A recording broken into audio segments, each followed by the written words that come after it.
أعوذ بالله من الشيطان الرجيم. بسم الله الرحمن الرحيم. واضرب لهم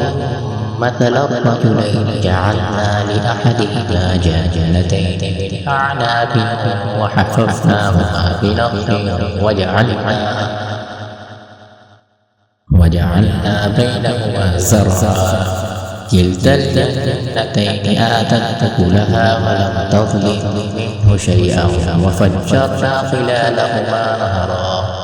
وكان له ثمر فقال لصاحبه وهو يحاوره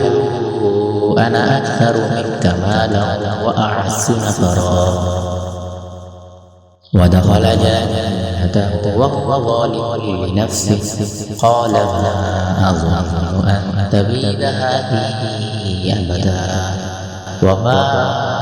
أظن الساعة قائمة ولئن رددت إلى ربي لأجدن خيرا منها منقلبا قال له صاحبه وهو يحاوره وكفرت بالذي خلقك من تراب ثم من نطفة ثم سواك رجلا لكن هو الله ربي ولا أشرك بربي أحدا ولولا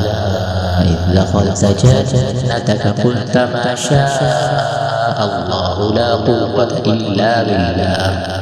إن ترني أنا أقل منك مالا وولدا فعسى ربي أن يؤتيني خيرا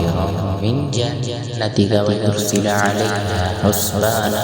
من السماء فتصبح صعيدا زلقا أو يصبح ماؤها غورا فلن تستطيع له طلبا وأحيط بثمره فأصبح يقلب كفيه على ما أنفق فيها وهي خاوية على عروشها ويقول يا ليتني لم أشرك بربي أحدا ولم تكن له فئة ينصرونه من دون الله وما كان منتصرا هنالك البلايا لله الحق وخير ثوابا وخير عقبا.